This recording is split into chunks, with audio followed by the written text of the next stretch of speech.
Welcome to the Two Blokes Chatting radio show on 94.7 The Pulse. Music, interviews, news, and, well, two blokes chatting. Now, here are the two blokes. Good morning, Neil. Good day, Rob. Good day, listeners. Both of them, yes. No, they're diminishing by the minute, apparently. Oh, dear. I thought you were going to throw to me and say, can you identify the band singing this song? Well, sorry, I wasn't given instructions. Rob was too busy sending messages to me. Oh, well, that's the Cockroaches, and of course, they featured in their lineup Anthony Field. Yes, indeed they did. And in fact, there's about 3 Fields in that lineup. More Fields than there is at Casey. Yes, there is. And Jeff Fatt, who was the Wake Up Jeff, the Purple Wiggle. Yes. He was the keyboard player in that band. He was.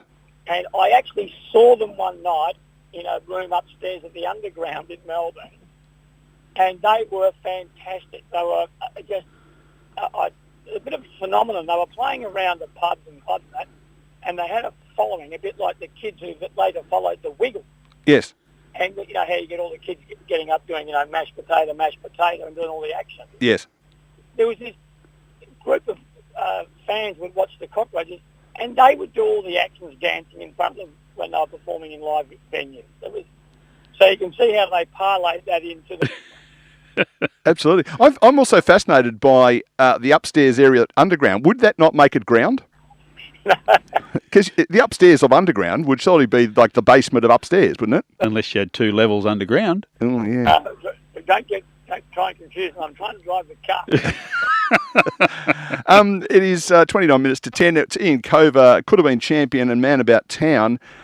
We heard some very sad news during the week, and I did catch your very fine conversation with Rob on his, not Sports Fix, what's the other thing you do? Front Page the other day, and we thought it appropriate to bring you along this morning and spend a few minutes just talking about your memories of a great Geelong man.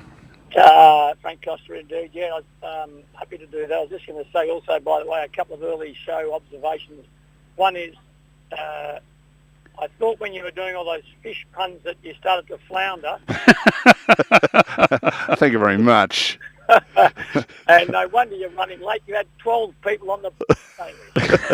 And I left 2 off. and then you didn't play Daryl and Ozzy. No. Oh, no, we played it out of the weather.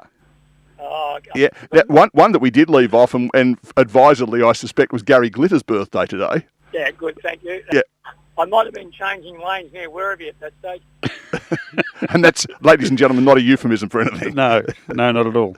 Not at all. Frank. And actually, I was just thinking as I was driving up, I was going to be talking about Frank Costa. However, I think I might have said this to Rob the other day too, that it's funny, in your whole life, and even all the tributes and people talking about him, people in his sort of position, this is not being disrespectful, but just, you normally would call someone then Mr. Costa. I don't think Frank was ever called Mr. Costa, even when being introduced at events and that, because he was just Frank, and which just made him the same level. He's saying, "G'day Neil, g'day Frank, g'day Rob, how are you, Frank?" Mm. Yeah, well, Neil and I talk a lot about, there's plenty of AFL players now who don't have surnames anymore, and Frank fell into that category, didn't he? Mm. Yeah, then there's plenty of AFL players who get their both names mentioned when they go for the football too. That's the whole list of them. Well, particularly when his name's Alia. It seems to be a little bit redundant, the second Alia, doesn't it? That's a topic for another day. I was also thinking about this because often if you were driving back to or from Melbourne, and as Frank did so often with work and all these commitments, if you loomed up beside the Merc with the number 3 number plate, you knew it was Frank, and you came up alongside and you gave him a wave, and he waved back, and it just made you feel good because you spotted Frank on the highway. Yeah, great man indeed. Cove, you mentioned the other day about the 116 mils of rain that fell over Aireys Inlet to support Frank's great faith, but a little bit of divine intervention last night, do you think? I know. Someone sent me a message before the game last night, and they said, do you think they'll do it for Frank tonight? I said, look, I don't think really lots of people going to games and something's happened, they'll do it for him or her or whatever. I said, you can be sure of one thing. If they do win, it will have been done for them. Yes, you don't want to go out declaring you're going to do it for Frank and then get smacked, do you? No, but at the end of it, when it all happens, there's something in that, David. There's some sort of something at work that you can't predict, but it happens, and it just makes you feel better. When you eyeball Jeff Richardson in the studio this morning, do you think that sentiment about Frank will make it a little bit easier for him to greet you today?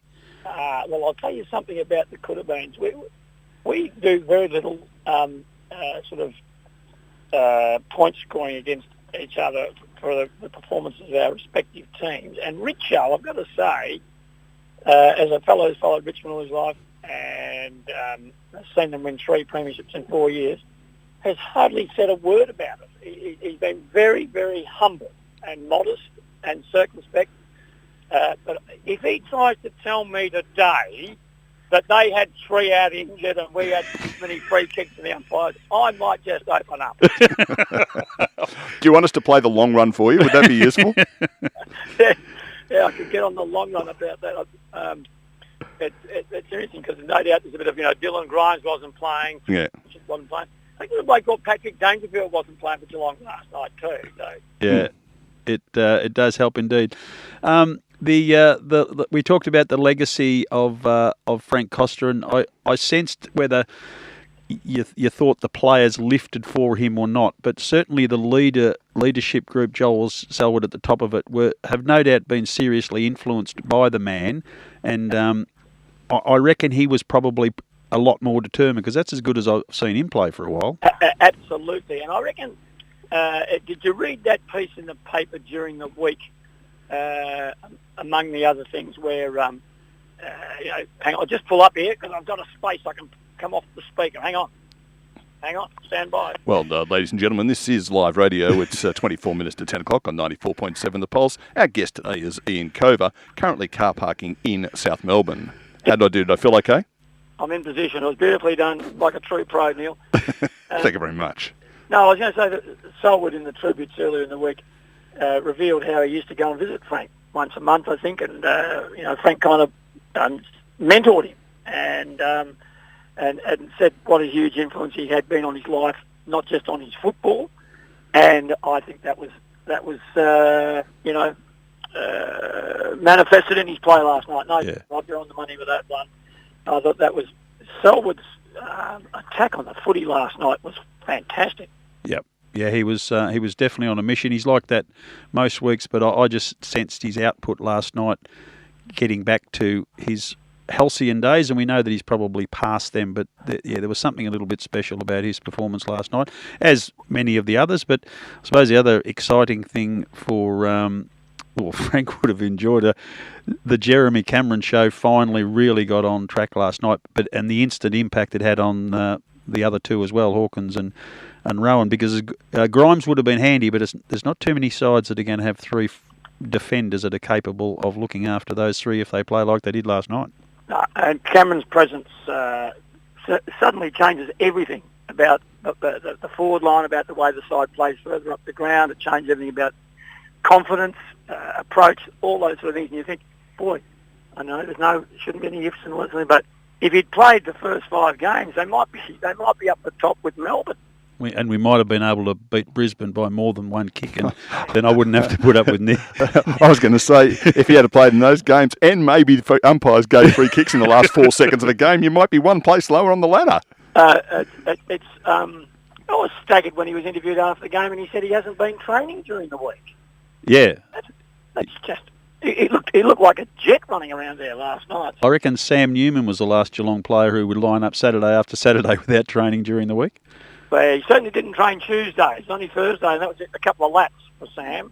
Yeah, chap who used to wear number 5 at Fitzroy, a chap called Bernie Quinlan, who didn't train for the last 4 years of his AFL VFL career.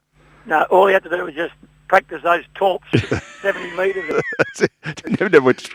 Never trained. What themes are you hunting down this morning? Not that we want people to turn off the 94.7 Pulse station, but we love the way you guys attach yourself to grassroots footy. Have you got a bit of a theme this morning? We have a musical theme here. What are you guys on? A club in Victoria who do not use a siren. They still use a bell. Magnificent. Isn't that fantastic? So stand by for that one. They ring the bell. Apparently, I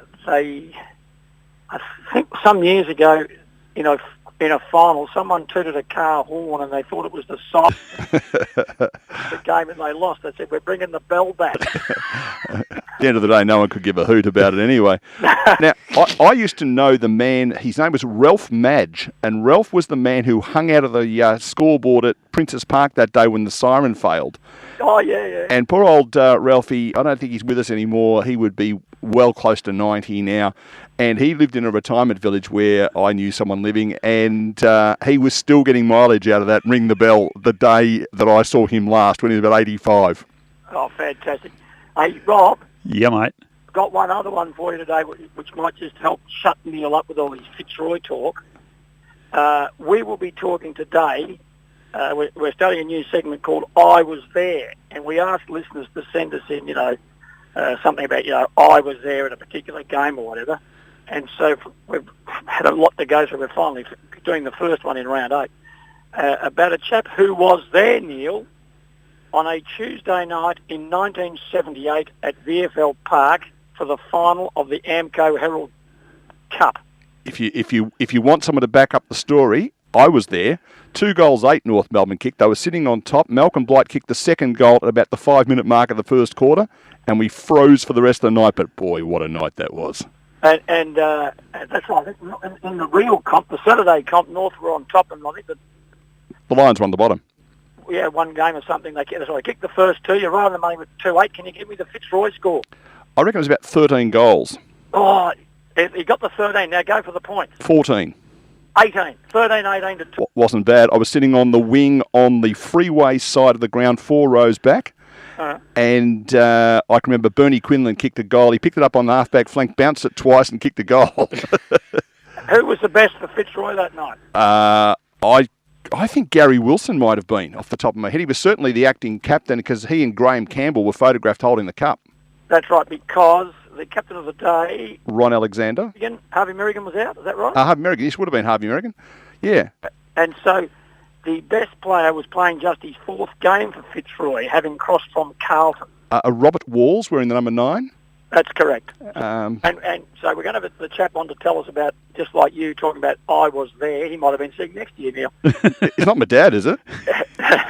And Walls is going to give us his recollection of being on the best on the ground, for which he won the TV. Yes. And they give us a story about the TV as well. more kicks than Robert Klomp ever did. Well, that just goes to show you don't need to get more kicks than Robert Klomp to get a tally. No, you just need to play your role. That's correct. That is correct. Play your role. There's an awful lot of... I just heard those blokes that come on before you. They've picked up on another one that's creeping into the football lexicon. They were talking about such a bell poster or something. Oh, they're concentrating too much on guarding the grass. Guarding the grass. Oh, that's unbelievable, isn't it? When we get to the long run, we've got 1 or 2 others to have a crack at today. Don't you worry about that. I'm very grumpy. Have you noticed people have stopped barracking for their team and they now go for their team? No, I'll leave it out. Who did you go for? I just to go for Fitzroy. Lovely to chat with you as always, Cove. We'll no doubt chat to you again. All the very best with 6 Blokes Chatting at 10 o'clock on the ABC. And we got a little bit off topic there, but again, always good to talk about Frank and his fantastic contribution to Geelong. Yeah, no doubt. And a lot of individuals, and I'm sure behind the scenes you're probably one of them, and you've got a bit closer to him than most and realised the incredible aura that the man had and how he spread that to others. And I heard, again, that the chaps on the show before you, one of them said, oh, Frank, he never forgot where he came from. I thought to myself, that's because he never left with me. Enjoy your day. Good fishing to you all. Thank you. Thanks, cheers, mate. There is a friend of the show and regular contributor, Ian Cover. It is now 16 minutes to 10 o'clock.